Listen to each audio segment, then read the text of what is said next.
Yes, Mataji. Hare Krishna. Manare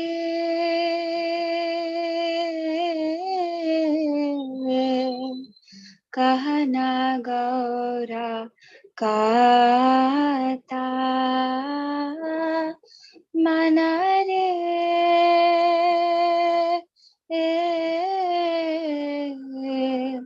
kahana gaura kata gaurera nama amiyar dhama gaurera nama amiyar dhama piriti murati data piriti murati data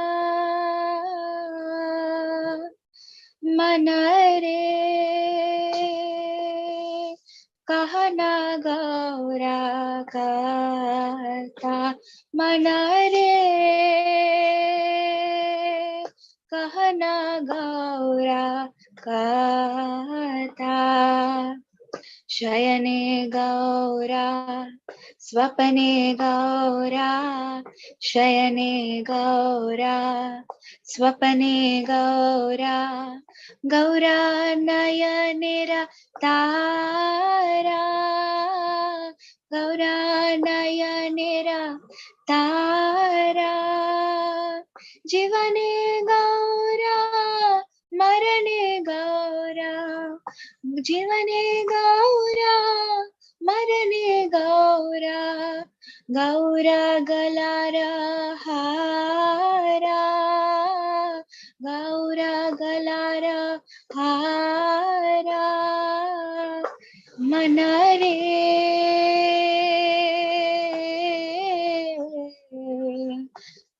kahana gaura kata manare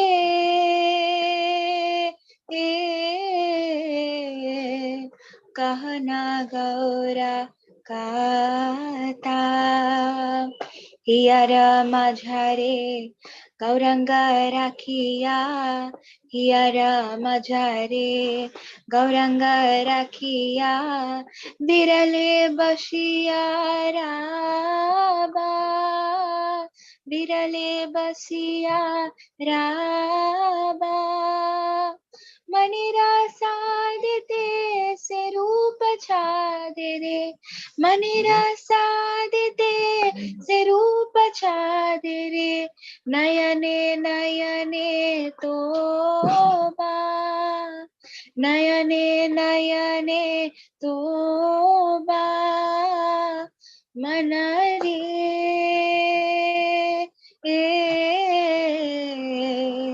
कहना गौरा काता मनरे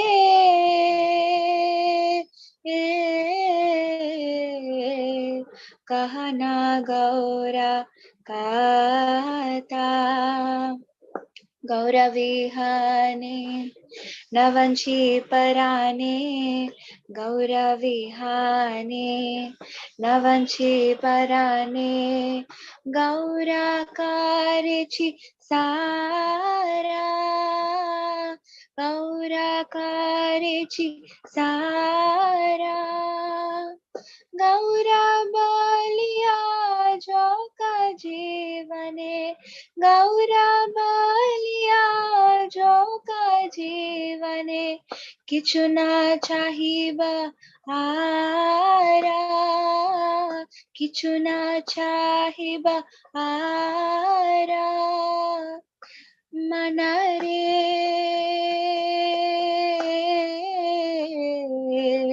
कहना गौरा काता मनरे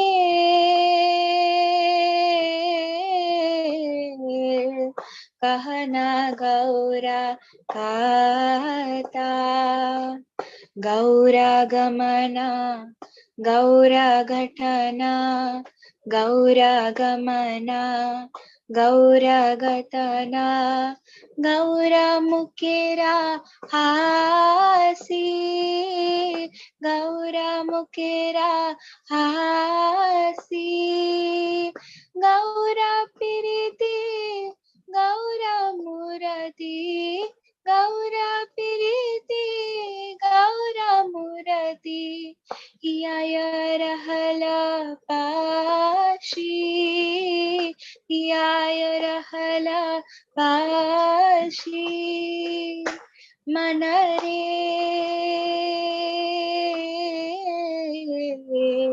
कहना गौरा कहता मन रे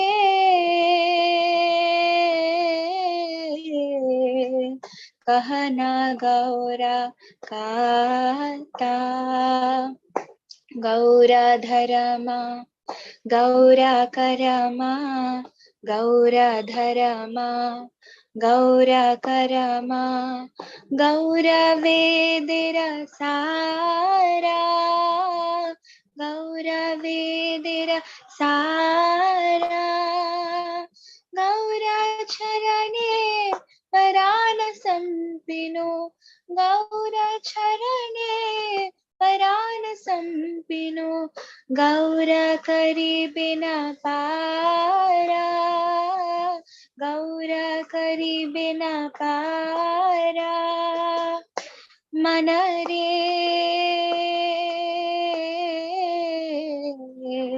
कहना गौरा कहता मन रे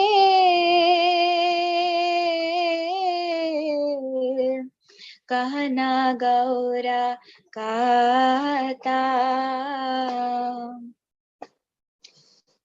गौरा शबड़ा गौरा संपदा गौरा शबड़ा गौरा संपदा जहाँ रही आया जागे जहाँ रही आया जागे नर हरिदासा तहार चरणे नहरिदासा तहार चरणे सतत शरण मागे सतत शरण मागे मन रे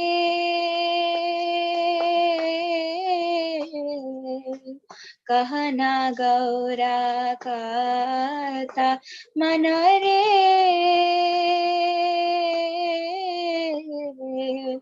कहो ना गौरा कहता गौरीरा नामा अमियर धामा गौरीरा नामा अमियर धामा प्रीति मुरति दाता प्रीति मुरति दाता मन रे कहना गौरा कहता मन रे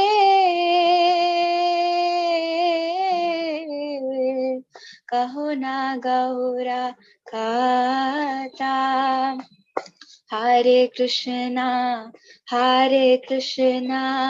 Krishna Krishna Hare Hare Hare Ram Ram Ram Hare Hare Hare Krishna Krishna Krishna Hare Hare Hare Ram Ram Ram Hare Hare Hare Krishna Krishna Krishna Hare Hare Hare Ram Ram Ram Hare Hare Hare Krishna Krishna Krishna Hare Hare Hare Ram Ram Ram Hare Hare Hare Hare Krishna, Hare Krishna, Krishna Krishna, Hare Hare, Hare Rama, Hare Rama, Rama Rama, Hare Hare, Hare Krishna, Hare Krishna, Krishna Krishna, Hare Hare, Hare Rama, Hare Rama, Rama Rama, Hare Hare, Hare Krishna, Hare Krishna, Krishna Krishna, Hare Hare, Hare Rama, Hare Rama, Rama Rama, Hare Hare, Hare Krishna, Hare Krishna, Krishna Krishna, Hare Hare, Hare Rama, Hare Rama, Rama Rama, Hare Hare, Hare Krishna, Hare Krishna, Krishna Krishna, Hare Hare, Hare Rama, Hare Rama, Rama Rama, Hare Hare, Hare Krishna, Hare Krishna, Krishna Krishna, Hare Hare, Hare Rama, Hare Rama, Rama Rama, Hare Hare, Hare Krishna, Hare Krishna, Krishna Krishna, Hare Hare, Hare Rama, Hare Rama, Rama Rama, Hare Hare. Manare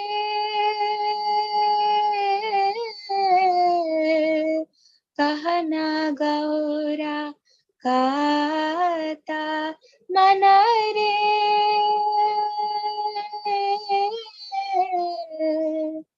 Kahana Gaura Kata. Translation: O mind, speak only about Gaura. Gaura's name is the abode of nectar and the worshipable bestower of Anatvajwala Prema. In sleeping, Gaura. In dreaming, Gaura. Gaura is the star of my eyes. In life, Gaura. At the time of death, Gaura. Gaura's name is the precious necklace I wear around my neck. Keeping Gauranga inside my heart, I will sit alone and fix my mind on his enchanting moonlike form. I will gaze in his eyes and become absorbed in his beauty. Without Gaura, I cannot live. Gaura is my everything. I pray to give up my life, taking the name of Gaura. I ask for nothing else. Gaura's movements, Gaura's nature, Gaura's smiling face, Gaura's love, Gaura's full form, all enter my heart. Gaura is my dharma. Gaura is the object of my karma. Gaura is the essence of the Vedas. I surrender my life at Gaura's lotus feet. It is Gaura who will take me across the ocean of material existence. Gaura is the essential sound vibration and wealth for that person in whose heart he manifests. Manara Haridasa always prays to take shelter at the feet of such a person. Jai Gauranga. Hare Krishna Prabhuji, thank you so much for this wonderful opportunity. Thank you, Mataji. Thank you so much. Our fortune to hear from you. It was very blissful and beautiful, Mataji. Thank you. Hare Krishna. Srila Prabhupada की जय।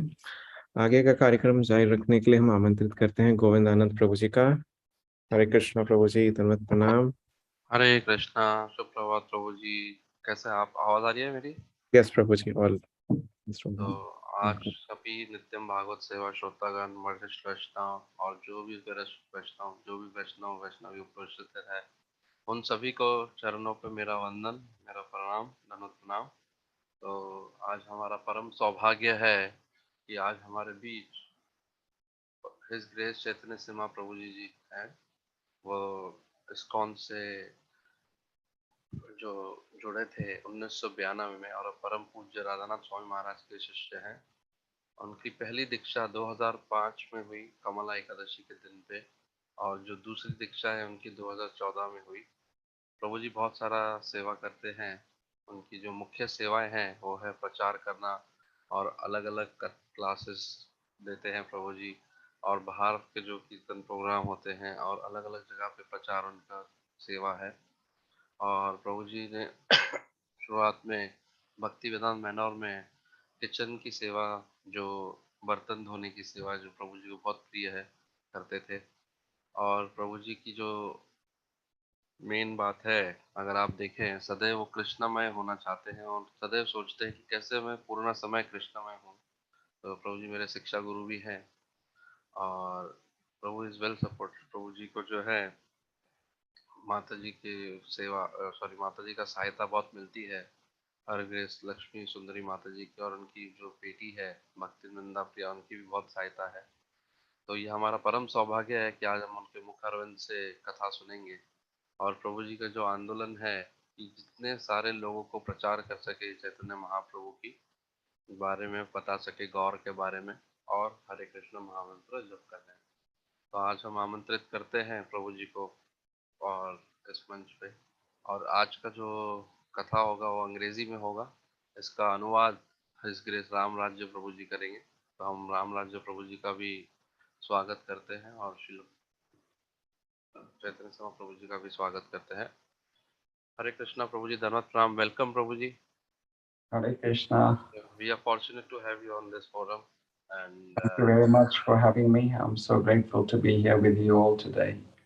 so we request you to please shower us mercy on our Srimad Bhagavatam nectar, so that we can relish this nectar. Hare Welcome. Krishna. I'll Hare start Krishna. with Jai Radha Madhava. Is that okay? Yes, Prabhuji, sure, we can do that.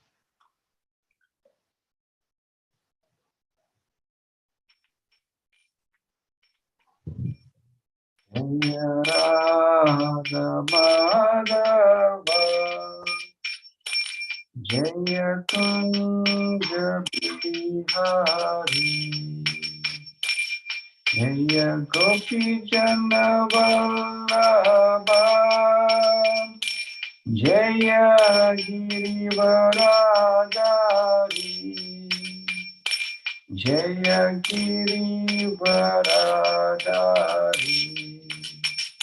Jaya Yashodanandana. Jaya Braja Jaranjana. Jamuna Tira Vanachari. Jamuna Tira Vanachari. Jaya Radha Madhava. Jaya Kunja Bihari. Hare Krishna, Hare Krishna, Krishna Krishna, Hare Hare,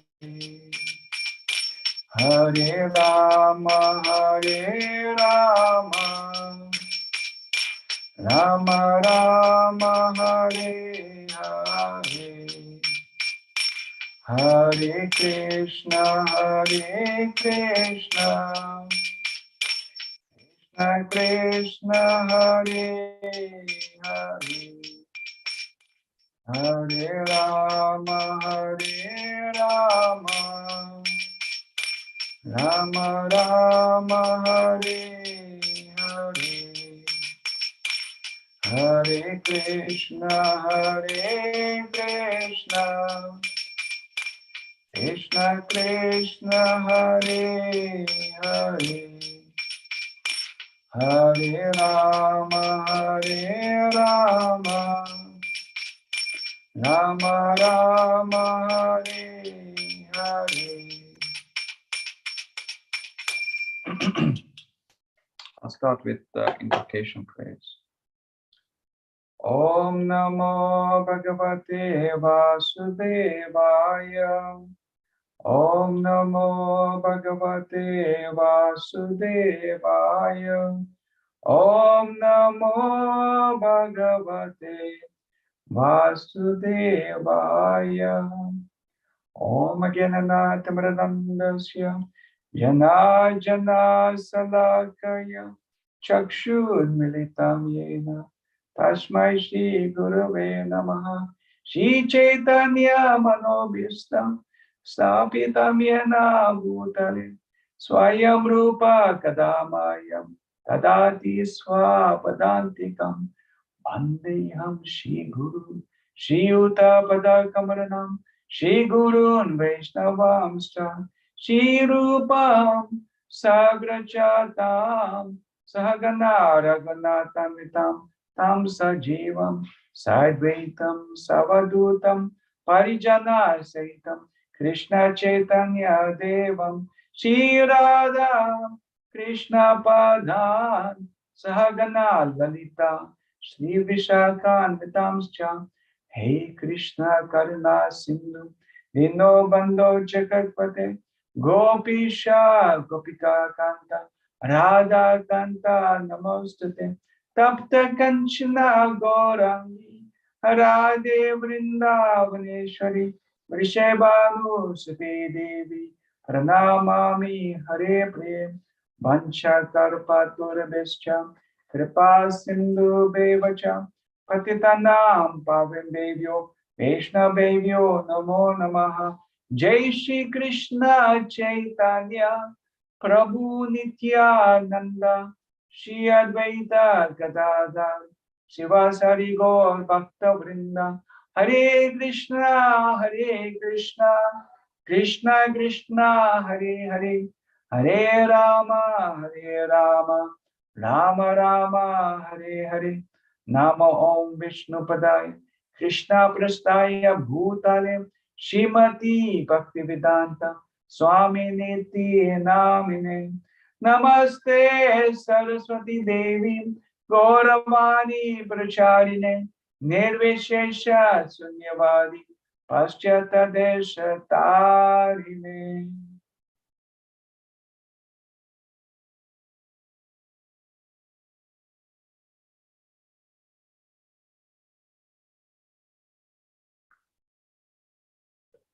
Hare Krishna. So firstly, I'd like to thank you all. That I'm very grateful to be with you all today, and thankful to be with the assembled great Vaishnavas. I'm not qualified to speak, but by the order of Paramananda Krishna Prabhu, I'm here to speak a few words, and I hope it makes some sense to me as well as to you all. Hare Krishna. So we have translation, I believe, yes. Yes, Prabhu. धन्यवाद प्रणाम. तो हरे कृष्णा, मेरा परम सौभाग्य है आज मैं इधर आप सबके सामने प्रस्तुत हूँ. हालांकि मेरा कोई क्वालिटी नहीं है कि मैं आगे आप सबके सामने बोल सकूं, पर परमानंद कृष्ण प्रभु की कृपा से मैं इधर आप सबके प्रति प्रस्तुत हूँ और मेरा परम सौभाग्य है और बहुत बहुत धन्यवाद मुझे लाने के लिए. हरे Krishna. It is inconceivable for a wretched soul like me to speak something from Srimad Bhagavatam.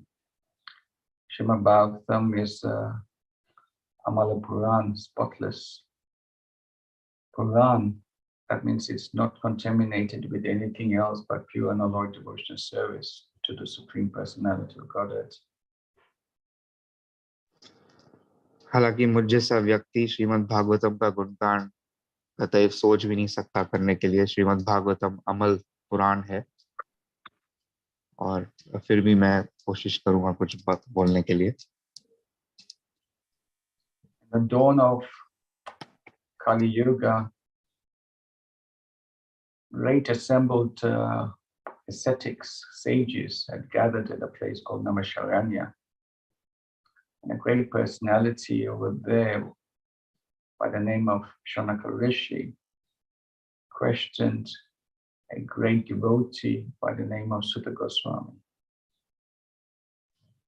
तो जब कलयुग का प्रभाव आने लगा तो बहुत सारे मुनिगण नैमिषारण्य में प्रस्तुत थे और बहुत एक महान भक्त थे शौनक ऋषि के नाम से। वो श्रीला सूत गोस्वामी से प्रश्न उत्तर कर रहे थे। They were performing amazing types of yagnas and many different types of yagnas for different purposes. And most of them were very much confused exactly what is to be done for the welfare for all of humanity and society in the world. तो ये सारे मुनिगण बहुत सारे यज्ञ और तपस्या कर रहे थे, पर सबके मन में एक संकोच था कि कौन सा तपस्या या कौन सा यज्ञ सबसे सही है सबके बेनिफिट के लिए। So Shaunaka Rishi, who was a leader of all the sages, asked very pertinent questions to a great person by the name of Sutta Goswami. And as you know, the 6 questions right in the beginning of the Srimad Bhagavatam, we heard about the 6 questions. Jiva Goswami explains these are simple questions that has been outlined, explaining what is the the good for person to do, what is he supposed to do, the ultimate good for a person, and what's the essence of all scriptures. These are the 2 principal questions that were asked. But there were fundamental questions about Krishna, asking that what was the purpose of Krishna coming, and what was his different activities in different incarnations. So they wanted to hear about all this. So they asked these questions to Sutta Goswami. तो वहां पे जो सारे मुनिगण मौजूद थे, वहां पे सबसे मुख्य जो मुनि थे श्रीला शौनक ऋषि, वो सूत गोस्वामी से वार्तालाप करके उनसे प्रश्न पूछते हैं। और जैसे कि हम देखते हैं श्रीमद् भागवतम के प्रथम स्कंद में जो 6 प्रश्न है जो मुनिगण पूछ रहे हैं श्रीला सूत गोस्वामी से, और ये 6 प्रश्न जो श्रीमद् भागवतम के पहले स्कंद में इनका व्यक्तित्व है, वो पूछता है कि कैसे इंसान का परम लक्ष्य क्या है, जिंदगी का परम लक्ष्य क्या है, और ऐसा क्या है जो इंसान को करना चाहिए, उनका परम धर्म क्या है। और इतने ये सब प्रश्नों में से ये प्रश्न ये भी उठा था कि कृष्ण भगवान कौन थे, कब आए, और उनके जो कार्यक्रम थे वो क्या क्या थे। तो ये थे प्रश्न। So that led to the description of what Sutta Goswami heard when he was in the assembly at the place where Parishit Maharaj was hearing the Srimad Bhagavatam from Shukadev Goswami. So he related the Srimad Bhagavatam. The point here is to hear about the nectarian pastimes of the Supreme Lord is actually pure devotional service. It is very strange just to hear, to listen to the pastimes of the activities of the Lord is pure devotional service. तो यहाँ पे जो सूत गोस्वामी है वो वास्तविक रूप से उधर प्रस्थित थे कि जब परीक्षित महाराज श्रीला शुकदेव गोस्वामी से ये भागवतम सुन रहे थे। तो इसका निष्कर्ष ये मैं कहना चाह रहा हूँ कि श्रीमद् भागवतम का केवल श्रवण करना परम भक्ति का एक अंग है। केवल श्रवण करने से ही हम भक्ति में लीन हो जा रहे, केवल श्रवण करने से श्रीमद् भागवतम का। It's quite strange to think that devotional service sometimes has nothing to do just physically. Of course, physically is important, but just mentally is very important. Sometimes we have to give our minds fully to hearing the nectarian pastimes and basically live the pastimes with Krishna when he actually performed them by hearing about it. तो कभी कभी हमें ऐसे संकोच होगा कि कैसे केवल श्रवण करने से, हमको तो कभी कभी लगेगा कि कुछ कार्य करना होगा भक्ति करने के लिए, परंतु केवल श्रवण करने से हम भक्ति कर सकते हैं और हमारा मन जो है हमें देना पड़ेगा पूर्ण रूप से, और ये समझने के लिए और उन पे ध्यान लगाने के लिए कि श्री कृष्ण भगवान क्या करते थे, उसका श्रवण करने से और अपना मन उधर देने से हम भक्ति कर सकते हैं। The qualification literally is that one should be just able to hear. Mahaprabhu has actually told us that wherever you go, wherever you meet, whoever you meet, just speak about Krishna. Don't worry about your qualifications if you're a good speaker or you don't have the mind. Just speak about it and hear about the Lord. That's the only qualification. तो केवल हमारा मन जो है वो कृष्ण की ओर, हमारा ध्यान जो है उधर बता के श्री चैतन्य महाप्रभु जी कहते हैं कि जिनसे भी मिलो, जिससे भी वार्तालाप करो और चर्चा करो, कुछ भी बोलो, कुछ भी करो, केवल कृष्ण के बारे में बोलो। तो ये चैतन्य महाप्रभु भी हमें सिखाते हैं कि केवल कृष्ण के ऊपर हमें अपना ध्यान लगाना चाहिए। Before Vyasadeva compiled the Srimad Bhagavatam, he compiled all the different types of corollaries of the Vedas, the four Vedas, and all the different types of aspects of the Puranas, etc. But Narada Muni told him to speak about only Krishna and pure devotional service in aspect to Krishna. And Narada Muni says that don't worry if it's not even well done, if it's not written well, because that essence, it's actually creating something in the heart just to hear something about Krishna, a revolution in the core of your one's heart, just to hear about Krishna. तो व्यासदेव जी जिन्होंने सारे वेद पुराण आदि का उन्होंने लेखन किया है, वो काफी दिल में परेशान थे और उनको क्योंकि और उनके गुरु जो थे श्री नारद मुनि, उन्होंने आके उनसे कहा कि आप ऐसा कोई काम करें जो केवल कृष्ण के बारे में जो रस है वो उसके बारे में बताता है। और जैसा कि प्रभु जी बता रहे थे, तद्वा विसर्ग जनतागवत लो। तो अगर कोई ऐसा आपने पुस्तक की रचना की है जो जिसमें थोड़ी गलतियां भी हो तो भी फर्क नहीं पड़ेगा, क्योंकि वो श्री कृष्ण के बारे में बताती है, तो उसके ऊपर ध्यान नहीं दीजिए। It's why really interesting to note in the Srimad Bhagavatam, Krishna enters basically as a servant to Arjuna. He drives the chariot of Arjuna when Arjuna is pursuing Ashwatthama. तो ये बहुत दिलचस्पी वाली बात है, हम देख सकते हैं कि भगवत गीता में कैसे कृष्ण आते हैं अर्जुन के सखा पार्थ सारथी के रूप में, और ये सारथी के रूप में वो तब आते हैं जब अर्जुन वो अश्वत्थामा को मारने जा रहे हैं। And actually, this is actually his opulence. To be a servant to his devotees is in the opulence of the Supreme Personality of Godhead. That he's able to become subordinate to his devotees. That's the extraordinary power of the Supreme Personality of Godhead.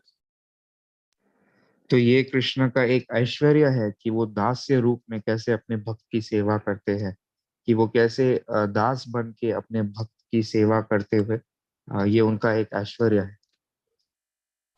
A common person will not be able to understand the greatness of the opulence of the Supreme Lord being a subordinate to his devotees, thinking that only to be served is the greatest opulence. तो कोई भी साधारण व्यक्ति ये समझ नहीं पाएगा कि भगवान की ये जो भगवत्ता है, जो महानता है, कि कैसे वो दास बन के अपने भक्तों की सेवा कर रहे हैं, ये कोई भी साधारण व्यक्ति समझ नहीं पाएगा कि ये वास्तव रूप से बहुत महान कार्य है। Srila Prabhupada has explained in few purpose and lectures that God is not only great, but he's also tiny.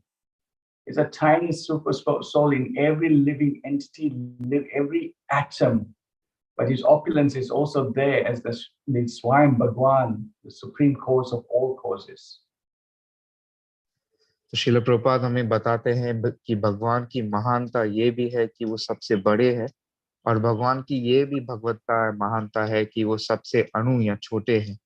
तो ये जो भगवान सर्व कारण कारणम है, उनका उधर भी प्रदर्शित हमें रूप से मिलता है कि वो कब सबसे छोटे में छोटे हैं या अणु। And so the Lord incarnates in many different ways and different forms, just to attract the living entities who are conditioned within this material world. तो भगवान आते हैं या अवतरित होते हैं इतने सारे रूपों में कि उनका मूल कारण यही होता है कि कैसे सारे जो आत्माएं हैं इस भौतिक संसार में बद्ध जीव हैं उनको कैसे आकर्षित कर सके. So we are on the 10th canto of Srimad Bhagavatam, which is just like the beautiful lotus face of the Supreme Personality of Godhead. And hearing about the nectarian pastimes of the Supreme Personality of Godhead through his childhood pastimes in Vrindavan, Gokul Vrindavan, then he goes to Mathura. And of course, we hear about his pastimes then when he enters into Dwarka.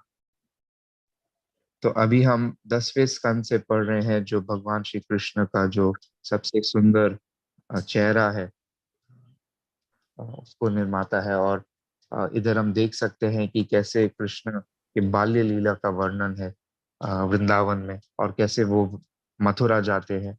और फिर हम आगे चल के ये भी देखते हैं कि वो कैसे द्वारका में प्रवेश करते हैं. This chapter is entitled The Battle with forgot the title. The Battle Between Shalva and the Vishnus. I think that's the title of this chapter, right? तो ये I अध्याय just realized we didn't read the verses. Sorry. I just realized we didn't read the verses. Do we need to read we need to read the verses, isn't it? Yes, Prabhu, I believe so. Actually, Yeah. Sorry, I'm really sorry. Sorry, I just went into...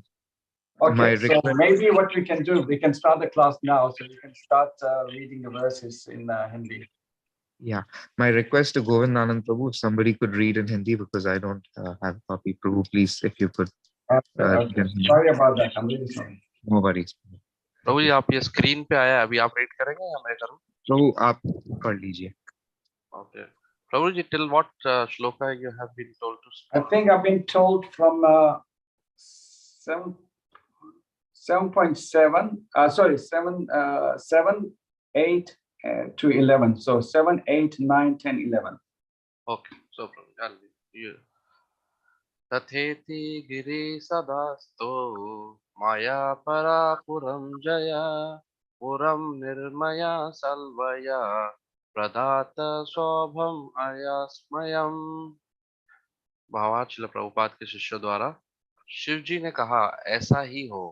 उनके आदेश पर अपने शत्रुओं के नगरों को जीत लेना वाले मय दानव ने एक लोहे की उड़न नगरी बनाई जिसका नाम सौभ था और लाकर शल्भ को भेंट कर दी. श्लोक क्रमांक 8. सलब्धवा कामगम जनम तमोधामा दुरासदम ययाद्वारवतीं सल्वो वैरम वृष्णीकृतं स्मरन्. भावार्थ श्रील प्रभुपाद के शिष्य द्वारा ये दुर्दमय यान अंधकार से पूर्ण था और कहीं भी जा सकता था. इसे प्राप्त करने पर शल्व अपने प्रति वृष्णियों की शत्रुता स्मरण करते हुए द्वारका गया. श्लोक क्रमांक 9, 10 और 11. निरुध्यासेनया शल्वो महत्या भारत ऋषभः पुरीं भवन्जोपवनान् उद्यानानि च सर्वशः सागो पुराणि द्वाराणि प्रसादातलातुलिकः विहारान् स विमानाग्र्यान् निपेतु शास्त्रावृष्टयः शीलाद्रुमश्चष्णया सर्पाशराशरकरः प्रचण्डाशक्रवतो भूत् राजसच्चादिता दिशः. भावार्थ श्रील प्रभुपाद के शिष्य द्वारा हे भरत श्रेष्ठ शल्व ने विशाल सेना के साथ नगर को घेर लिया और बाहरी वाटिकाओं तथा उद्यानों अटल कियाओं समेत महलों गोपुरों तथा 4 दीवारियों के साथ साथ सार्वजनिक मनोरंजन स्थलों को भी ध्वस्त कर दिया.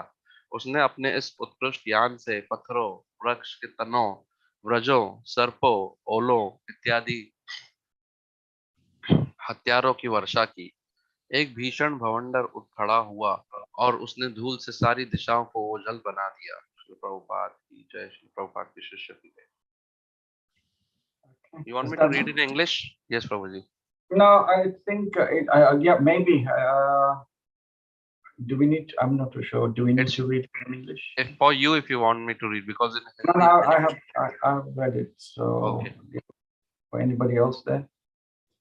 No, Prabhuji. Then you can take the class. Okay. So basically, this chapter is entitled "The Battle Between Shalva and Vrishnis." Interesting title. Vrishnis, as you know, are a very, very close family of Krishna, and for them, Krishna is everything. Nothing matters in life apart from Krishna.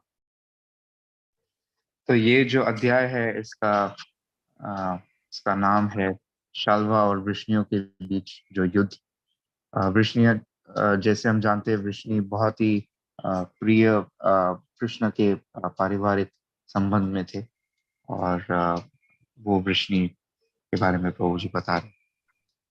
So if somebody attacks Krishna, that means that attack is on the devotees of Krishna. And if anybody attacks a devotee of Krishna, that means it's an attack on Krishna. So ultimately, there is nothing separating between the two, Krishna and the devotees. तो अगर कोई कृष्ण के प्रति कोई हानि पहुंचाए तो वो भक्त अपने ऊपर ले लेते हैं कि उनके ऊपर कोई हानि पहुंचा है, और अगर कोई कृष्ण के भक्तों के ऊपर कोई हानि पहुंचाता है तो भगवान स्वयं लेते हैं कि वो अपने ऊपर कोई हानि पहुंचा रहा है कृष्ण के ऊपर। तो कृष्ण और उनके भक्तों के बीच कोई भी अंतर नहीं है, और कृष्ण ये बहुत ही करीब निजी रूप से अपने हृदय के करीब रखते हैं कि कोई भी अपने उनके भक्तों को हानि नहीं पहुंचा सकता। Krishna has so much affection for the Yadu, the Vrishni dynasty, that basically when there was an attack on Mathura, Krishna immediately created this beautiful place known as Dwarka. तो कृष्ण वृष्णियों के ऊपर उनका इतना प्रेम था कि जैसे ही कोई भी वृष्णियों के ऊपर युद्ध ऐलान करता तो कृष्ण ने बहुत ही सुंदर तरीके से ये द्वारका की रचना की। This Dwarka is explained and described very beautifully if you read the first canto. I'm not too sure, 11th or 12th chapter, where Krishna enters into Dwarka after visiting Hastinapur. Beautiful descriptions are mentioned there, beautiful palaces, beautiful avenues, parks. The parks have beautiful, various types of trees, flowers, birds, the avenues on the roads, buildings. So many beautiful descriptions are mentioned there. तो ये द्वारका के विषय पे पहले स्कंद में 11वें या 12वें अध्याय में वर्णन है, और बहुत ही सुंदर तरीके से इधर श्रीमद् भागवतम में उनका वर्णन है कि कैसे बहुत ही आलीशान जो महल थे, बहुत ही इतने बगीचे, चिड़िया, जो मार्ग थे, इतने सारे इतने सुंदर तरीके से वर्णन किया गया है द्वारका के विषय में। Actually, it's very nicely described. Krishna, when he just came to the outskirts and the news came to all the Dwarkavasis that Krishna has appeared to them after a very, very long period, everybody was so glad to hear about Krishna's arrival. They went rushed to see Krishna just at the outskirts of Dwarka. तो ऐसा वर्णन किया गया है कि जैसे ही कृष्ण भगवान इर्द गिर्द आ पहुंचे थे द्वारका के, और द्वारका वासियों को ये खबर मिली कि कृष्ण आ रहे हैं, तो इतने प्रसन्न हो गए, इतना उनका दिल प्रसन्न हो गया और खुश हो गया कि वो दौड़ के आने लगे श्री कृष्ण भगवान का आमंत्रण करने के लिए। So Krishna was also equally so pleased to be with all these beautiful residents of Dwarka. and everybody was giving various types of praises to Krishna. That you being away was like millenniums after millenniums not being able to see you. और कृष्ण भगवान भी उनके इतना प्रसन्न हो गए थे ये द्वारका वासियों से मिलकर और उनके साथ समय बिताकर। जो द्वारका वासी थे वो कृष्ण भगवान की ओर इतना प्रार्थनाएं कर रहे थे और इतना उनके गुणगान कर रहे थे, और ये बता रहे थे कि आप जब इधर मौजूद नहीं थे तो ऐसा लग रहा था कि इतने सारे युग बीत चुके हैं कि आपका दर्शन नहीं हो पाया। It is important to know that the energy has no meaning without the energetic. You know, if there is no anything that substantiates after the energy, then there's no meaning to that energy. हाँ, तो ये हमें समझ लेना चाहिए कि शक्ति का कोई भी तत्व नहीं है अगर वो शक्तिमान के अलावा कोई शक्ति का कोई मूल या कोई अर्थ नहीं बनता। तो हमें समझ लेना चाहिए कि शक्तिमान कितना महत्व है। Krishna has no meaning if there is nothing, there is no devotees of Krishna. तो कृष्ण भगवान का कोई भी अर्थ नहीं है अगर कृष्ण के भक्त नहीं हो। So this story of a personality, a demon by the name of Shalva, wanted to destroy the devotees of Krishna, and Krishna could not tolerate this at all. तो ये जो कहानी है कि कैसे शाल्वा कृष्ण के जो भक्त है उनका विनाश करना चाह रहे हैं, तो कृष्ण भगवान को ये कतई ही मंजूर या नहीं आ रहा था कि कैसे ये जो असुर है शाल्वा ये ऐसे कुछ कर सकता है। Just try to, we should try to think about in this little story, this passage, just what we're going to read today, about the mentality of Shalva. What type of mentality does he have? तो हमें इस पे ध्यान करना चाहिए कि ये जो शाल्वा है, ये जो असुर शाल्वा है, इसके उसके मन के अंदर क्या चल रहा है, वो क्या सोच रहा है। In his heart, he found himself humiliated when Shishupal tried to take Rukmini, and he was defeated by the Vishnus. At that time in his heart, he goes, I will destroy these Vishnus. हाँ, तो इस शाल्वा के दिल में इतना परहेज था और उनको ऐसे लग रहा था कि कैसे जब शिशुपाल रुक्मिणी का अपहरण करके लेके जाने चाह रहे थे तो कैसे वृष्णियों ने एकदम अपमान करके शिशुपाल का वध कर दिया, उनको भगा दिया। तो ये बात जो है शाल्वा के हृदय में चुभ गई और उनको ये बात बहुत अपमानिक लग रही थी। He carried this knot of anger, hate in the core of his heart, that he wanted to perform incredible amount of austerities to get a benediction from Lord Shiva. तो उन्होंने बहुत कठोर और कठिन तपस्या की, उनके हृदय में इतना क्रोध और इतनी ईर्ष्या थी ये वृष्णियों की ओर कि वो कठोर तपस्या करके शिव भगवान जो उनको प्रसन्न करके ये उनसे वरदान लेना चाहते। I believe the types of austerities he was performing, one of them was just eating a little bit of ash every day, and this continued for months or years, and then Lord Shiva was pleased by these austerities and wanted to give him a benediction.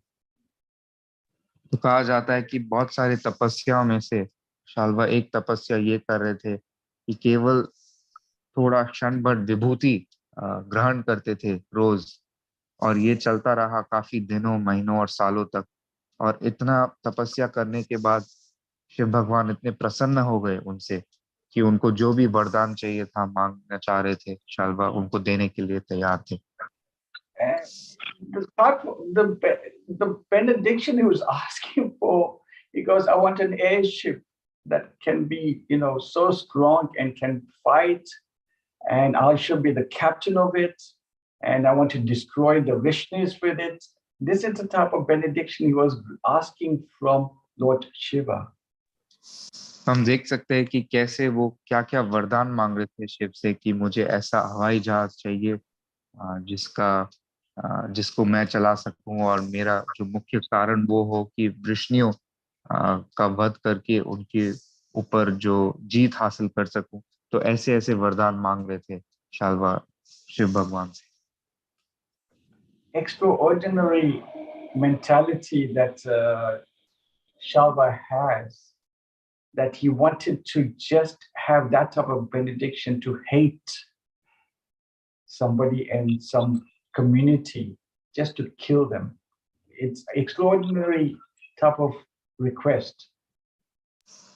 तो ये बहुत आश्चर्यचकित वाली बात है कि कैसे शाल्वा ऐसे वरदान मांग रहे हैं कि उनका क्रोध वृष्णियों की ओर, और उनको कैसे वृष्णियों का वध करके उनको खत्म करना चाह रहे थे। तो हम देख सकते हैं कि उनके मन हृदय में कैसी भावना, उनकी चेतना कैसी थी कि वो कैसे एक छोटे से ये वृष्णियों का जो सम्मिलन था उनको नष्ट करना चाह रहे थे। It's inconceivable to think that such loving personalities from the Vishnu dynasty, loving the supreme personality God, and who's so loving, somebody could actually have that type of hate and animosity towards such people. तो ये सोचना बहुत ही कठिन है कि कैसे वृष्णि, जो कि इतने सरल और जितने प्रेम पूर्वक ये जो परिवार था उनका, कितने कैसे कृष्ण के भक्त थे और कैसे कृष्ण उनसे इतना प्रेम करते थे, कोई उनके साथ ऐसा व्यवहार कैसे कर सकता है, क्रोध और इतना ईर्ष्या कैसे रख सकता है। Krishna explains in the Bhagavad Gita, lust, anger, greed are the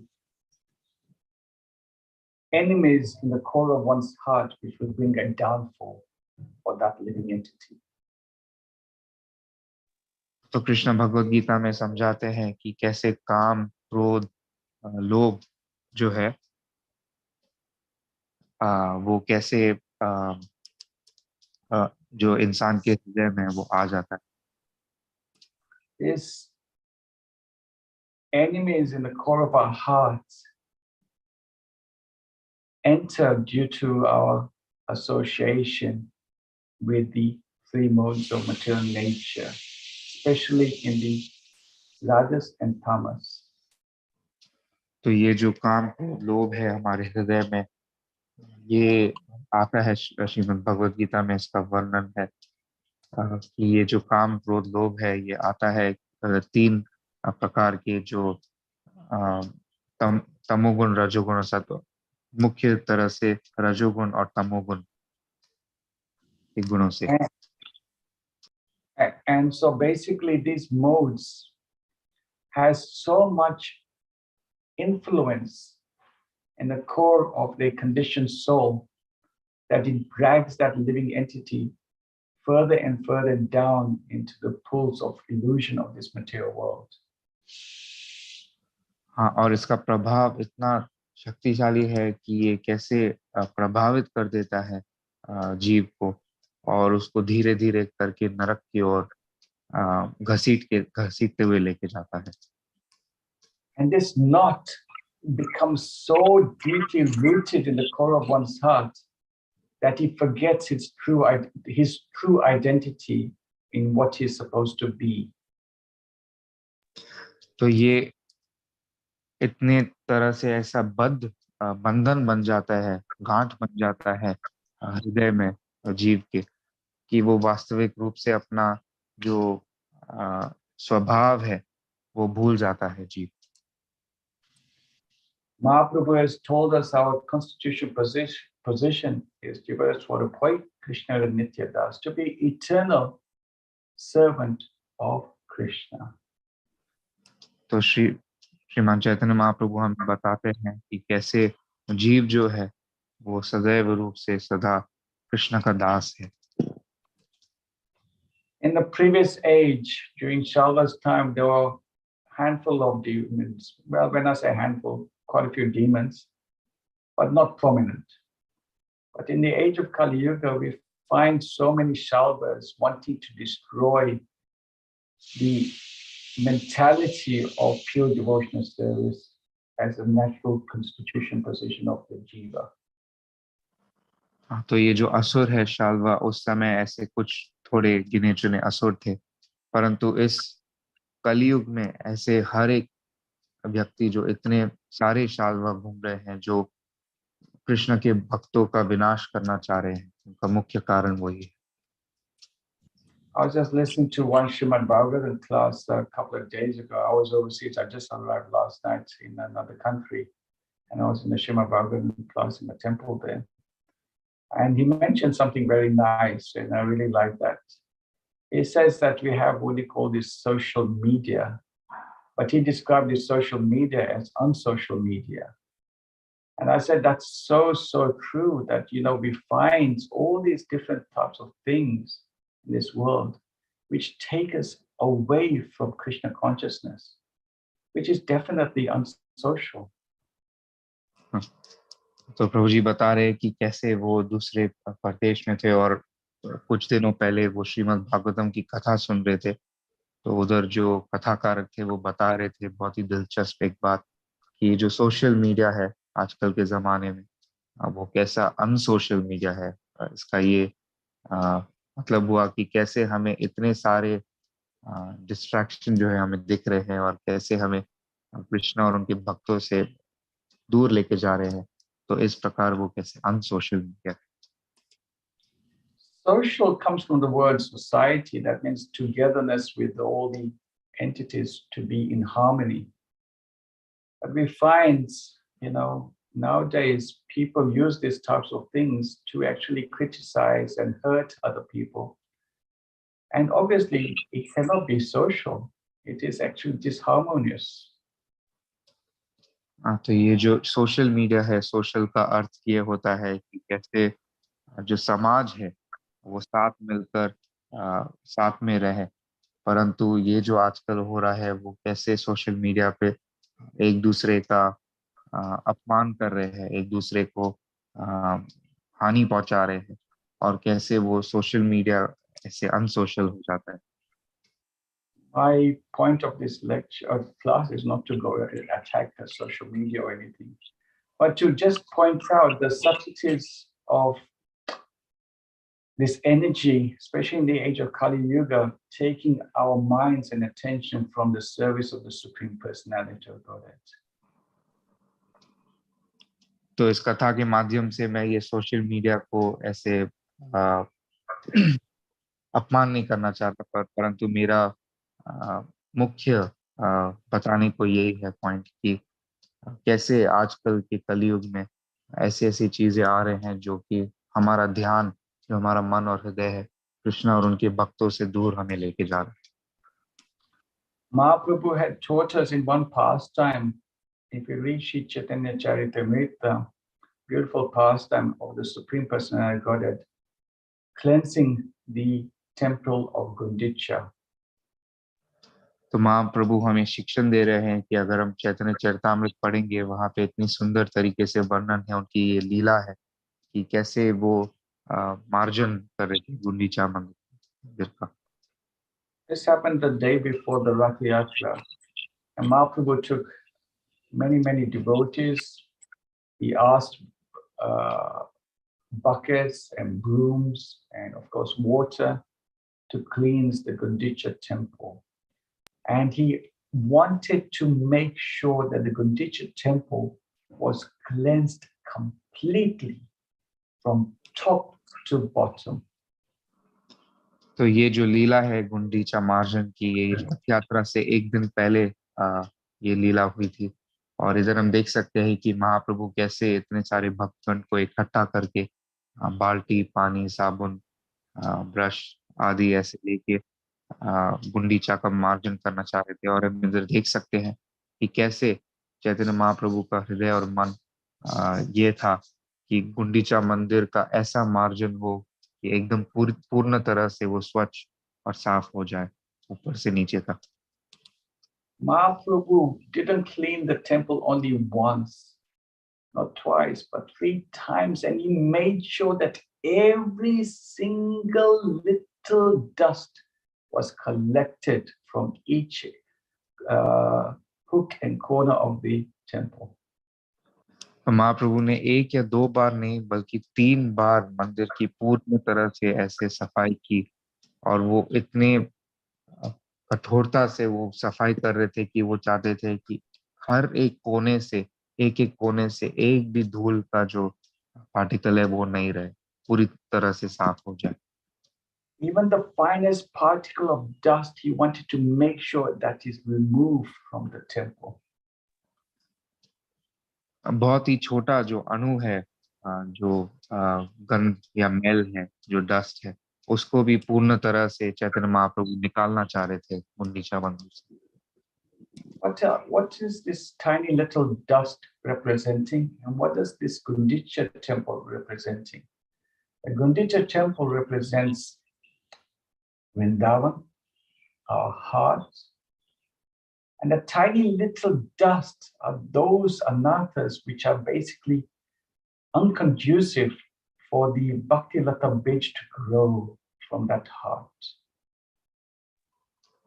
हाँ, तो इससे हमें पता पड़ता है कि ये जो छोटी सी धूल का जो टुकड़ा था, ये क्या संबोधित करता है, और ये गुंडीचा मंदिर जो है वो क्या संबोधित करता है। जो गुंडीचा मंदिर जो है वो श्री वृंदावन धाम या हमारा हृदय संबोधित करता है, और जो ऐसे छोटे छोटे जो मैल है इस मंदिर में, छोटे अणु जो मैल के, वो हमारी जो अनर्थ है उनको संबोधित करता है। तो चैतन्य महाप्रभु उससे भी साफ करना चाह रहे थे, ताकि हमारा जो हृदय का बगीचा है उसमें ये भक्ति लगता का बीज पूरी तरह से फल सके। I mentioned earlier that the anathas of lust, anger, greed are very much influenced by the modes of the rajas and tamas, passion and ignorance. But that tiny little dust is even the mode of goodness, which comes about by thinking that we're good materially. हाँ, तो मैं पहले ऐसे बता रहा था कि कैसे जो काम, क्रोध और लोभ का ये 3 गुणों से, ये जो 2 गुणों से रजोगुण और तमोगुण से भरपूर है, परंतु ये जो छोटे छोटे अणु है धूल के, ये संबोधित करते हैं जो ये सत्व गुण है, ये सोचना कि मैं अच्छा हूँ भौतिक दृष्टि से, ये उसको संबोधित करता है। उसे भी हमें जड़ से उखाड़ना चाहिए। Srila Prabhupada has taught us so nicely and beautifully through his talks and books that we have to rise above all these modes, even the sattva gun, come to the level of Suddha Sattva, pure devotional service. तो शिला प्रभुपाद हमें बहुत ही सुंदर तरीके से अपने वचन से और अपने पुस्तकों से ये सिखा रहे हैं कि कैसे हमें इन 3 गुणों, सत्व गुण से भी ऊपर उठ के शुद्ध सत्व वासुदेव स्थिति में आके हमें बैठना चाहिए। What is this Suddha Sattva? ये शुद्ध सत्व है। Mahaprabhu says, "Na dhanam, na janam, na sundarim kavita vajjayatya." It's right. He said that pure devotional service should be not tinged with anything of expectation apart from pure unalloyed devotional service. तो महाप्रभु हमें सिखाते हैं कि क्या है ये शुद्ध सत्व। तो प्रभु जी ये श्लोक बता रहे थे, ना धनम ना जनम ना सुंदरीम कविताम watch जगदीशताम।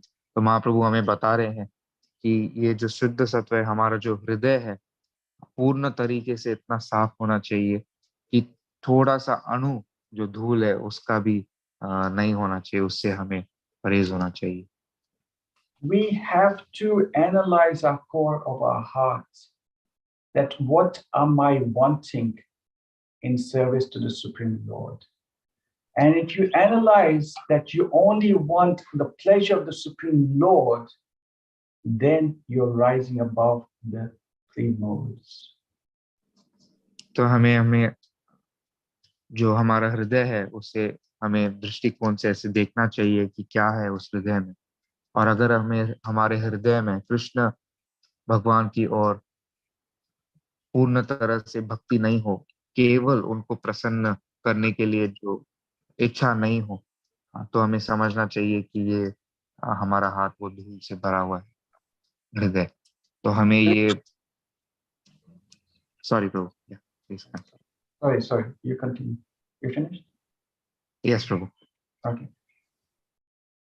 Krishna only wants full attention in service to him. He gets attracted by this only.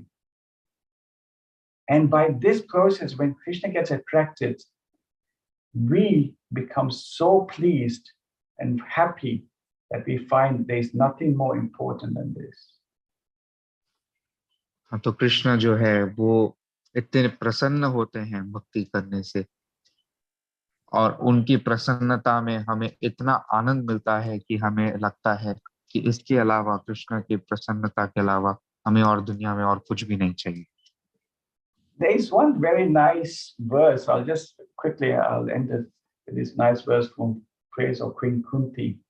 And she says that I want to break all my attachment to my family life, including my sons, the Pandavas, so that I can be fully engaged in thinking about you, Krishna.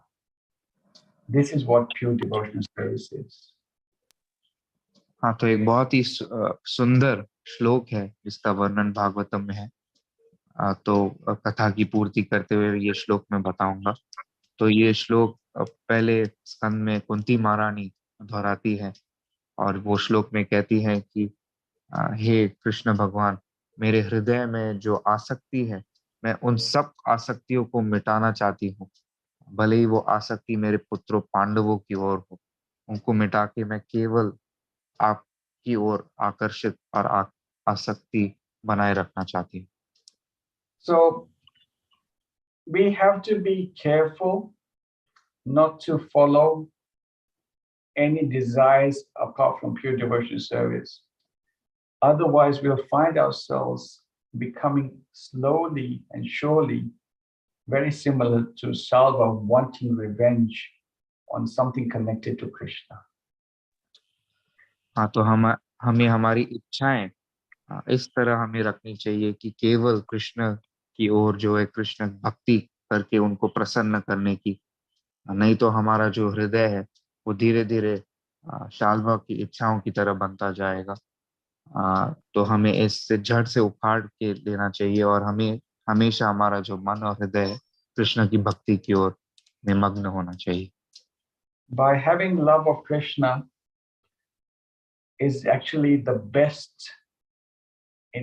best creation in the core of your heart that one can really have, which will be much more better than having any wonderful aircraft, which Salva wanted.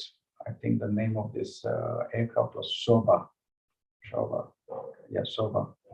So the real thing that we should crave for is love of the Supreme Personality of Godhead, Shri Krishna.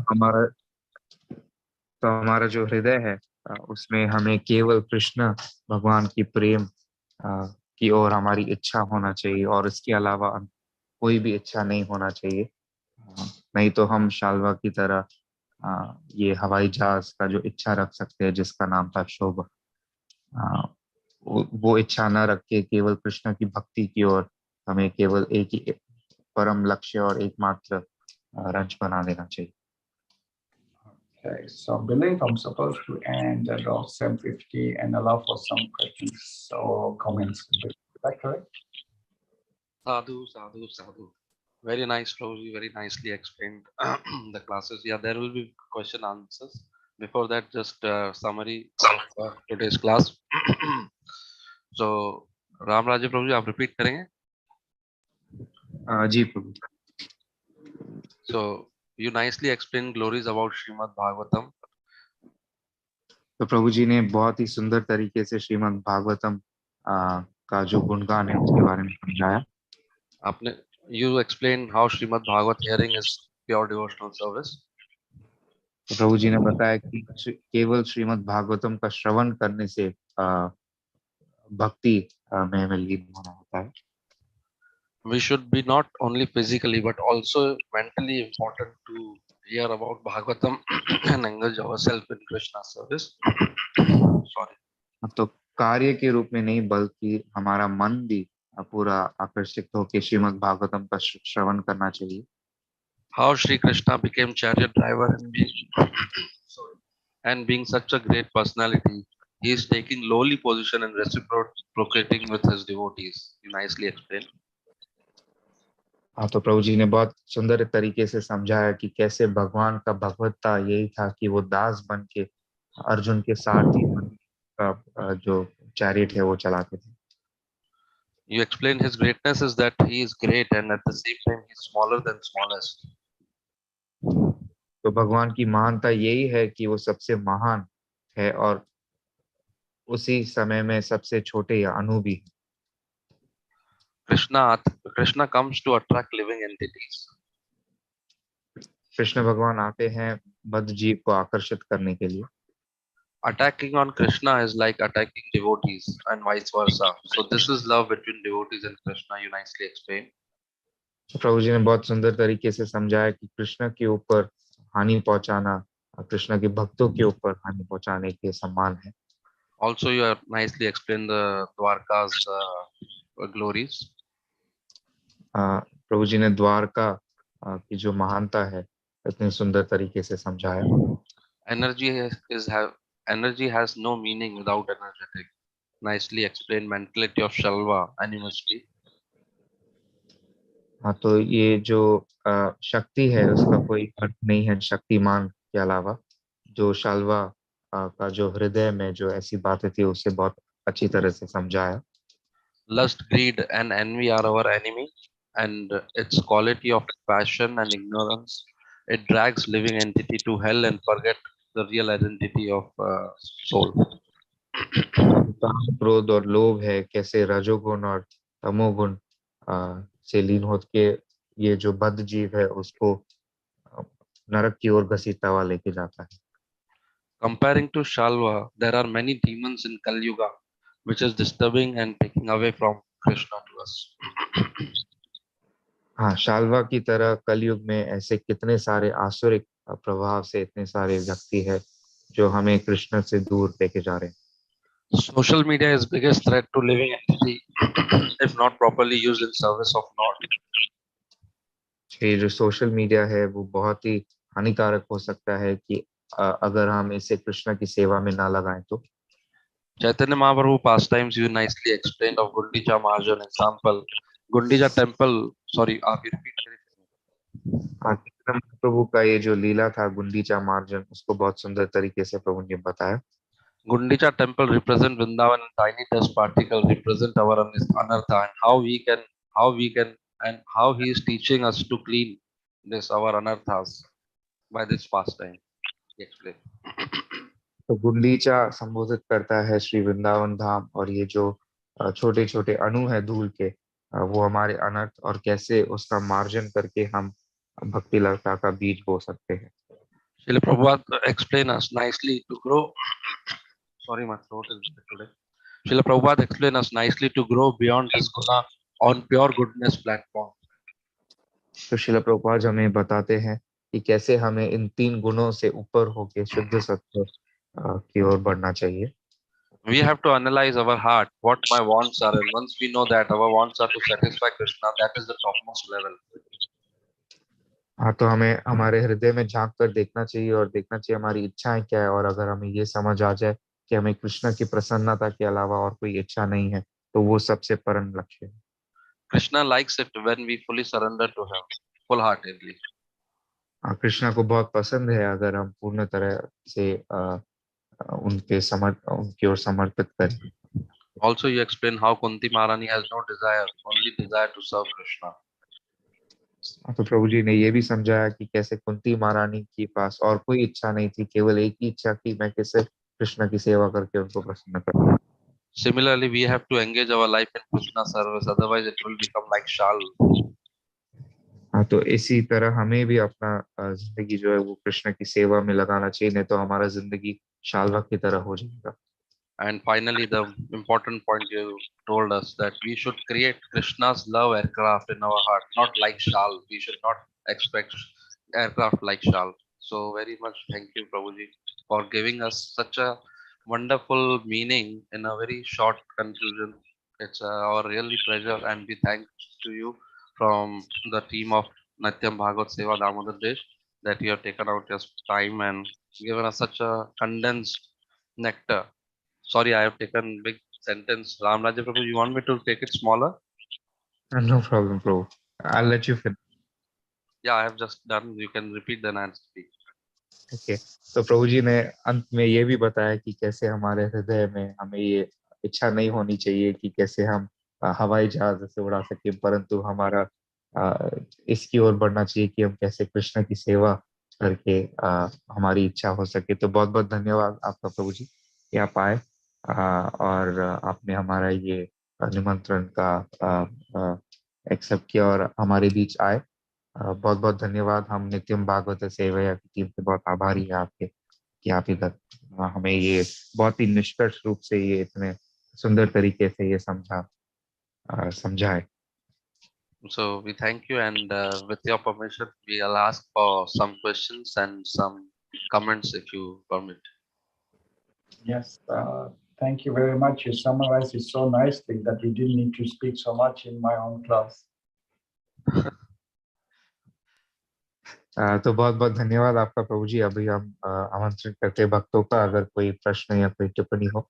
और चैतन्य सिम्हा प्रभु भी बहुत धन्यवाद कर रहे हैं कि कैसे गोविंदानंद प्रभु ने इतनी अच्छी तरह से निष्कर्ष बताया कथा का। और किसी का कोई प्रश्न है या टिप्पणी है या आज क्या हमें अच्छा लगा इस कथा से, तो आप शेयर कर सकते हैं। कुछ समय है हमारे पास। हरे कृष्णा, चैतन्य सिंह प्रभु जी, धन्यवाद, प्रणाम प्रभु। Hare Krishna. Oh, very nice class, very elevating class to be very frank, and we learned a lot of things in today's class, particularly the incident of Shalva, which is this is the chapter which we are learning. Prabhu, I have actually a jigyasa, if you can maybe help me on that. Like in Shalva's incident, we understand that he was actually very angry, and then he went to Lord Shiva. He actually did the austerities, which is basically in the mode of ignorance, right?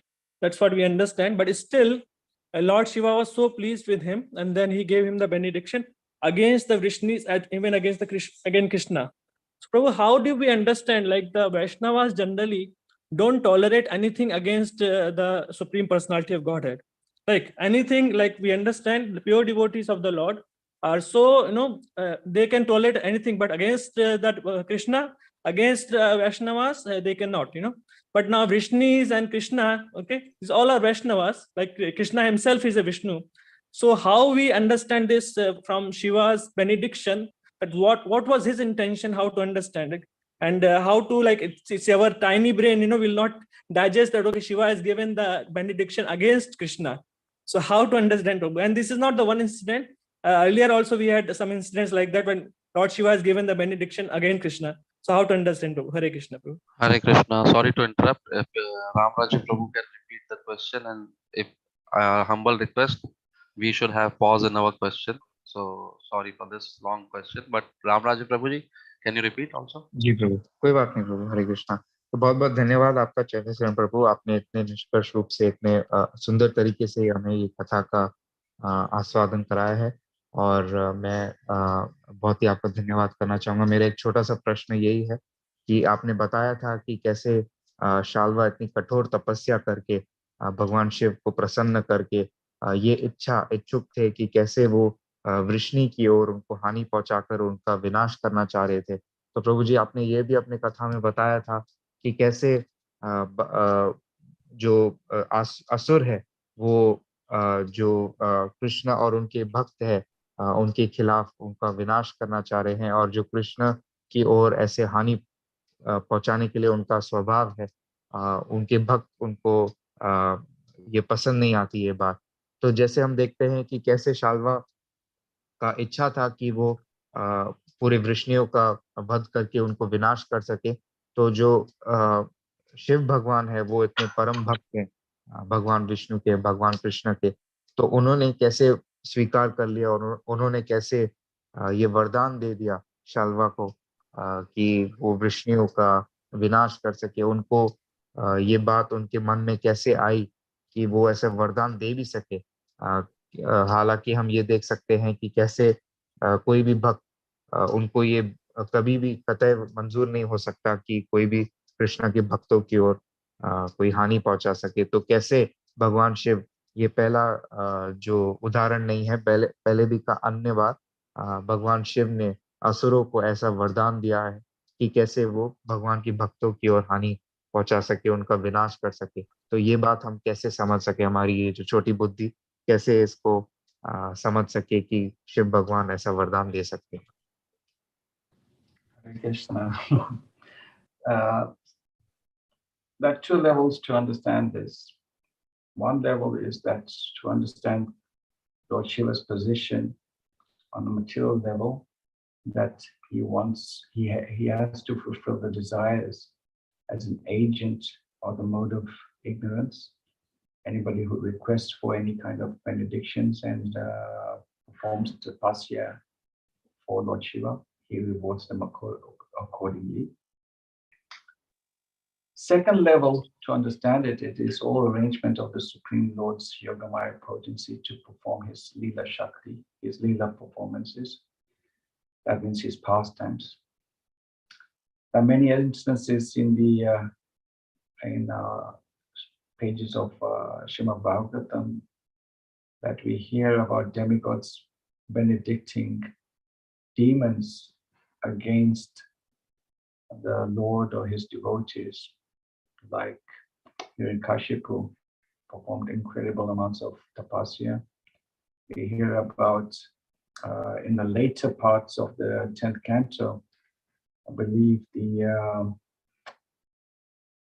demon Vikrashura, I believe, who asked benediction from Lord Shiva that whoever head I touch, it will crack open. And we can understand one thing in perspective to Lord Shiva. Lord Shiva is not clouded by any ignorance or anything like that. Although he is in charge of mode of ignorance, but he's not clouded by the mode of ignorance.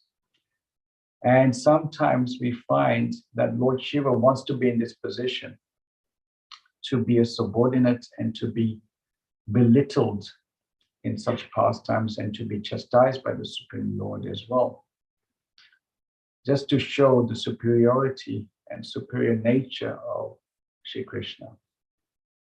That's the greatness of a Vaishnava of Lord Shiva. Even when we hear the pastimes of Lord Shiva, he becomes so enamored by the incarnation or the expansion of Krishna as Mohinamurti. Very embarrassing what he'd done, but he just wanted to ensure to tell the world, I'm completely subordinate to Shri Krishna. So there are two levels to look at it. One in the level that Lord Shiva has to fulfill the desires, that's the material nature. Material nature gives the ability to every living entity to do what they want to do according to their nature.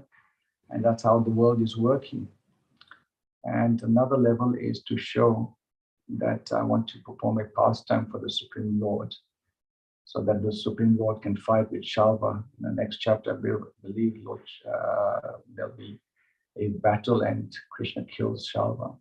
So all this is an arrangement of the Supreme Lord. That's the way I understand it. Maybe there'll be some other views and points from other devotees also. I hope that helps in a little way what I understand. Yes, Prabhuji, I think beautifully answered, Prabhu. Thank you. Hare Krishna. Thank you. Hare Krishna. Ramnaji Prabhuji, would you like to translate?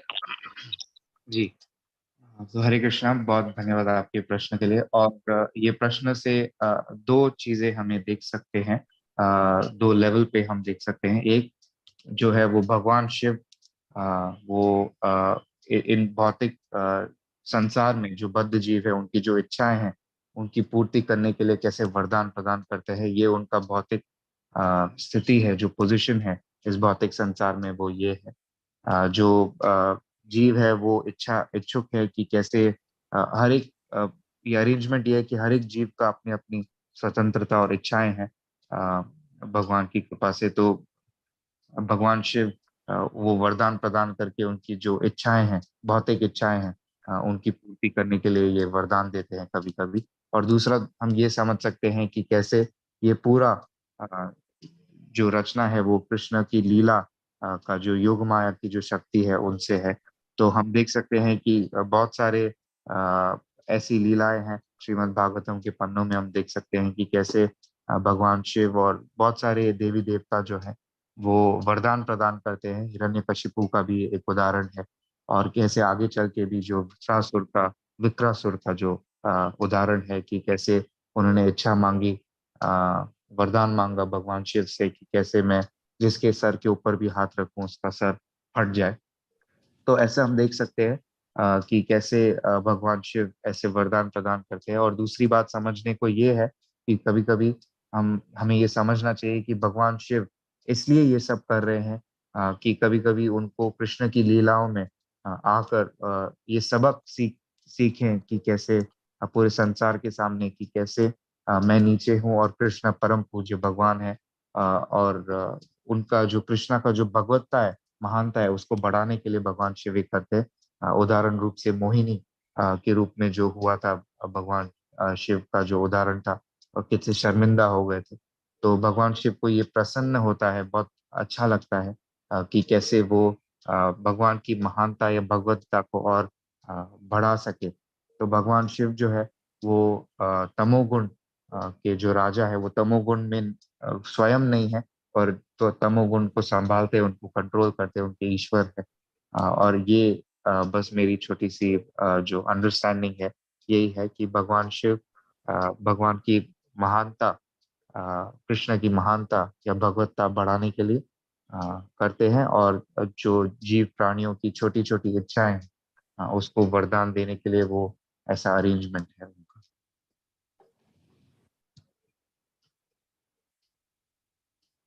Prabhuji, there is one more question in chat box. Can I read it? Yes, please. Yeah. Very nice class, Prabhuji. Wonderful class. I have one doubt. By nature, Lord has given various talents to his living entities, and everybody have their own skills and profession that has to be utilized to the maximum, and that is what will make the wholesome energy, and then balances the energy in the universe, and that is what is called Krishna consciousness. Is that right understanding? तो Is the question is okay? You want to translate it first? Yes Yes. प्रभु। तो हरे कृष्णा, बहुत बहुत धन्यवाद आपका प्रभु जी इतने सुंदर कथा करने के लिए। तो मेरा प्रश्न ये है कि जो स्वभाव है, स्वाभाविक रूप से हम देखें तो भगवान ने सब प्राणियों को अलग अलग जो टैलेंट है वो दिए हैं कि कैसे हर एक व्यक्ति या हर एक जन के पास अलग अलग जो टैलेंट है, स्किल और बेनिफिट है, उसको पूर्ण रूप से वो कर सके यूटिलाइज, ताकि पूरी जो सृष्टि है, जो शक्ति है पूरी दुनिया की, वो बैलेंस में रहे। तो क्या ये कृष्णा भावनामृत है? ये मेरी जो समझ है, क्या वो सही है? Okay. I can only answer this question according to what I understand from the Bhagavad Gita. In the Bhagavad Gita, in the 9th chapter, Maya Dakshina Prakriti Sweta Salacharam Hetana Kontaya Jagat Vipari Vatate. Krishna he's the overseer of the whole material energy. And within the material energy, as you know, we have the three modes. So basically, everything is contained within this material world. He's in jurisdiction of everything. He's the cause of all these things. Living entities, when they come into contact with these three modes of material nature, they have a free will to do whatever they want within the confines of this material energy, the universal energy. So, in a sense, what you're saying is that everything is ordained by the Supreme Lord to put it into course, and the living entities who are conditioned within this material world have a free will to do whatever they want within the confines of those three modes of material nature. So your question was that is this part of the universal nature, how it works? I believe that's how it was termed. If that is the question, then this is the answer. I hope that helps. She's asking that this the wholesome energy, the working of the wholesome energy and every talent, once Yeah. it is all together, is that Yes. Krishna consciousness? When everything is together, you mean even the evils or in the demonic mentalities as well? Yes. It's mentioned talent and skills, but Oh. not professions. Talents, Professions also, and talents and professions. skills. Talents and skills, we find even the materialistic people have various types of talents and skills. Maya Prakriti Gyan, the people in this world who have amazing amounts of skills to do things materially, but it's not natural. It is not necessary that they are basically Krishna conscious. So a lot of people have various types of skills. You'll find, people play amazing sports games and so on. They have amazing skills. But ultimately, within the confines of the material nature, you can do all these things because Krishna has set it into motion according to one's desires. But ultimately, to escape this material nature, Krishna explains afterwards in the Bhagavad Gita that only by pure devotional service that actually one can actually escape these three modes. Yeah. So if you look at take a circle of this material energy, and we are within it, and within it we have the confines of all these energies that are interacting with us. Only pure devotional service, if we actually engage in that, will actually make us escape from that circle of material energy.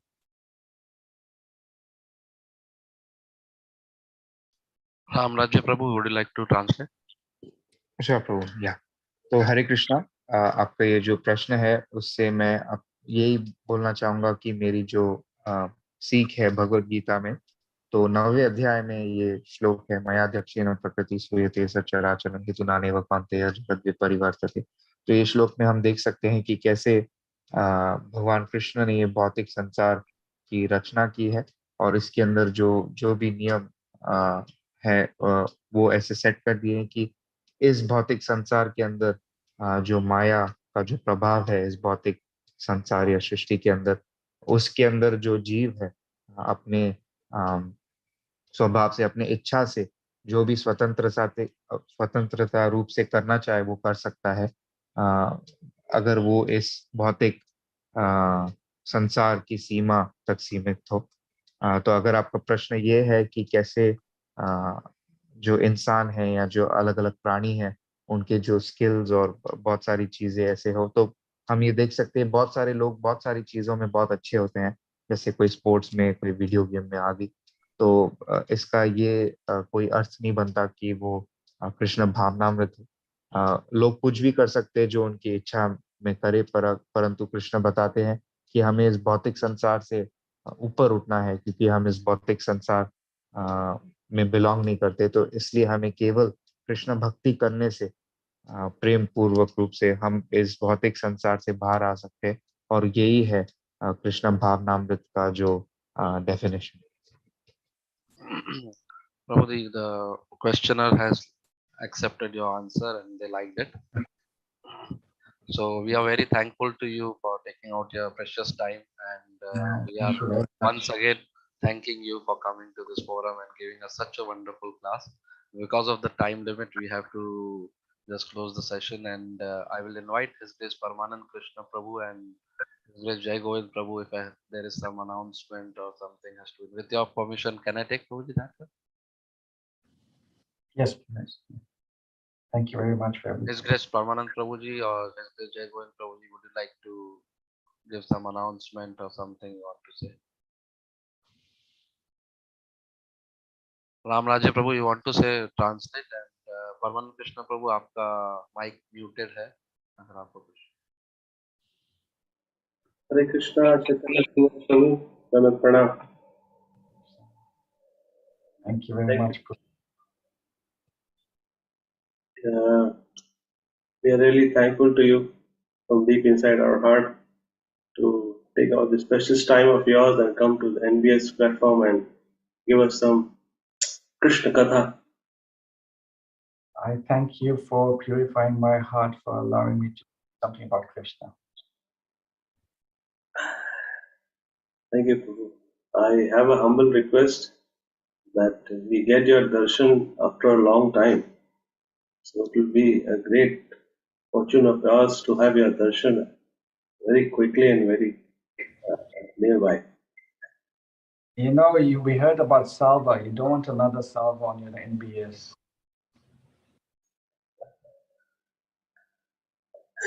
Hare Krishna. Thank you. You know, yesterday you've been traveling and you have given this class today morning. Thank you so much, Prabhuji. Thank you so much. Hare Krishna. So हमारे जय गुण प्रभु जी हैं, जय गुण प्रभु जी, इनका वो travel कर रहे हैं, शायद कहीं बोल रहे थे। so रामराज्य प्रभु आप ट्रांसलेट करना चाहेंगे जो परमानंद कृष्ण प्रभु जी और चैतन्य सिम्हा प्रभु जी का वार्तालाप था। जी प्रभु, जरूर। तो हरे कृष्णा, बहुत बहुत धन्यवाद आपका चैतन्य सिम्हा प्रभु। हालांकि आप सफर कर रहे हैं, परंतु फिर भी आप आए। आपने हमें हमें हमारा परम सौभाग्य है कि आपने हमें कृष्ण का कथा का आस्वादन कराया। तो बहुत बहुत धन्यवाद। एक हमारी विनती है कि बहुत समय बाद हमें आपका दर्शन मिला है, तो कृपया करके आप जल्दी जल्दी आते हैं ताकि हमें आपका दर्शन मिलता रहे। तो चैतन्य सिम्हा प्रभु ने बहुत ही विनम्रता रूप से कहा कि जैसे मैं शालवा के बारे में बता रहा था, तो आपको नहीं चाहिए कि आपकी नित्यम भागवत सेवा कार्यक्रम में एक बार शालवा आता रहे। तो बहुत बहुत धन्यवाद मुझे अवसर देने के लिए कि मैं आया और आप सबको और मेरे अंतःकरण की शुद्धिकरण करने के लिए मैं इधर प्रस्तुत। हरे कृष्ण। हरे कृष्णा। तो प्रभु जी घोषणाएं आप लेंगे परमानंद कृष्ण प्रभु जी, अगर वो। मैं तुलसी गोन प्रभु जी को देख रहा हूँ, शायद भैया आए। हरे कृष्णा। तुलसी गोन प्रभु जी, हरे आप। कृष्णा। हरे कृष्णा। हरे कृष्णा प्रभु जी, आवाज आ रहा है आपका? या डलमी परमानंद प्रभु। हरे कृष्णा भैया, रामराज ने बहुत अच्छा ट्रांसलेशन किया है, उसके विषय में आप कुछ कहेंगे? अरे आपने कह दिया ना, बहुत अच्छा ट्रांसलेशन किया। आप भी पिता समान हो, बोल दिया आपने, आशीर्वाद दे दिया। Thank you Ramraj for doing this seva so nicely. Thank you. Hare Krishna. Hare Krishna. So जय गुरु प्रभु जी है नहीं यहाँ पर, मेरे ख्याल से वो कहीं काम से गए हैं। तो कल का प्रोग्राम है हमारा, बड़ा ही अच्छा प्रोग्राम होगा, संडे फीस्ट का रीजन इंटरनेशनल स्कूल में। और टाइम में थोड़ा चेंजेस है, 10:30 बजे स्टार्ट होगा, 11:30 की जगह। और हमारे बीच होंगे गोकुल चंद्र प्रभु जी सेलम से, भक्ति विकास स्वामी महाराज के वो शिष्य हैं। वो बड़ा अच्छा क्लास देते हैं। तो आप सबसे विनती है, कृपा करके सब परिवार आइए, अपने पड़ोसियों को, अपने रिश्तेदारों को सबको ले आइए और सबको कृष्ण भावना अमृत दीजिए। हरे कृष्णा। और भक्ति शास्त्री भी शुरू हो रहा है, आशा करते हैं आप सब लोगों ने रजिस्टर किया होगा, जिन लोगों ने भक्ति शास्त्री करनी है। हरे कृष्णा। मैं ये बोलना चाहूंगा रामराज, क्योंकि नंद किशोर प्रभु उनके एक वन ऑफ द मेंटर्स हैं, शिक्षा गुरु हैं, तो उससे कुछ और प्रेरणाएं ले लें, किस प्रकार और अच्छी तरह ट्रांसलेशन किया जाता है। थैंक यू प्रभु। हरे कृष्णा। हरे कृष्णा। बहुत बहुत धन्यवाद हृदय तुलसी गोविंद प्रभु जी का। तो आज हम नित्यम भागवत सेवा दामोदर देश तरफ यात्रा से हृदय चैतन्य सिम्हा प्रभु जी, हृदय परमानंद प्रभु जी, और सबसे मेन जो हमारे जो अनुवाद कर रहे थे राम राज्य प्रभु, तो उनका भी बहुत बहुत आभार प्रकट करते हैं कि एक छोटे समय में उन्होंने एक्सेप्ट किया सेवा के लिए, और बड़ी सुंदर तरीके से उन्होंने अनुवाद भी किया। जैसे कि आप देखते हैं वो बड़े कुशल है अनुवाद में, और उनके पिताजी और उनको प्रोत्साहन दे रहे हैं कि इससे भी और अच्छे से करना है। तो ये एक वैष्णवा का गुण होता है कि कैसे वो अपने जो बच्चे हैं और अपने जो परिवार वालों को कैसे और कृष्ण भावना भावित बनाते हैं। तो ये बड़ा अच्छा उदाहरण है हम सबके लिए। थैंक यू प्रभु जी आप सबके लिए, and thank you his grace Chaitanya Simha Prabhu ji. If you all permit, can I take some prayers and close the session then? So Lokapalika Mata ji, Lalita माता जी, मनस्विनी माता जी के स्वास्थ्य के लिए प्रार्थना के लिए बोल रही है, और पांडुरंग जोशी के लिए जो पिताजी है प्रतिमा माता जी के लिए, प्रतिमा माता जी के, उनके लिए स्वास्थ्य के लिए भी वो प्रार्थना ले रही हैं। और हमारे हिज ग्रेस परमान प्रभु जी की भी जो पीठ में दर्द है वो भी निकल जाए, हम उसके लिए भी प्रार्थना करेंगे। और जो कोई भी पीड़ित है, जिसका भी स्वास्थ्य ठीक नहीं है और जिसको कोई और कष्ट है जीवन में, हम सबके लिए प्रार्थना करेंगे ताकि सब कृष्ण के लिए वो अपना विमान बना सके, हृदय के अंदर प्रेममयी विमान, ना कि शालों का विमान। ऐसा हम लोग सबके लिए प्रार्थना करेंगे। तो आचार्यों की शरण लेते हुए, जय श्री कृष्ण चैतन्य प्रभु नित्यानंद श्री अद्वैत गदाधर शिवासादि गौर भक्तवृंद, हरे कृष्णा कृष्णा कृष्णा हरे हरे, हरे राम राम राम हरे हरे, हरे कृष्णा कृष्णा कृष्णा हरे हरे, हरे राम राम राम हरे हरे, हरे कृष्णा कृष्णा कृष्णा हरे हरे, हरे राम राम राम हरे हरे। तो आप सबका बहुत बहुत धन्यवाद। Thank you very much Prabhu ji. With your permission can we end the session? So Hare Krishna. Yes Prabhu ji. कोई ना प्रभु जी, आपका भी बहुत बहुत धन्यवाद। आपने भी बहुत सहायता की, पूरा सप्ताह होस्टिंग की है। हरे कृष्णा। और हमारे राधा मोहन श्याम प्रभु जी जो बैक द स्क्रीन सेवा कर रहे हैं, उसका भी थैंक यू वेरी मच। हरे कृष्णा। पूरी एनबीएस टीम का थैंक यू। हरे कृष्णा। हरे कृष्णा। तो बहुत बहुत धन्यवाद। आप सबका दिन शुभमय और कृष्णमय हो, यही हमारी कामना है। तो हम कल फिर पुनः मिलेंगे नित्यम भागवत सेवा में। हरे कृष्णा। श्रील प्रभुपाद की जय। दामोदर देश यात्रा नित्यम भागवत सेवा की जय। आप सभी वरिष्ठ वैष्णवों की जय। हरे कृष्णा।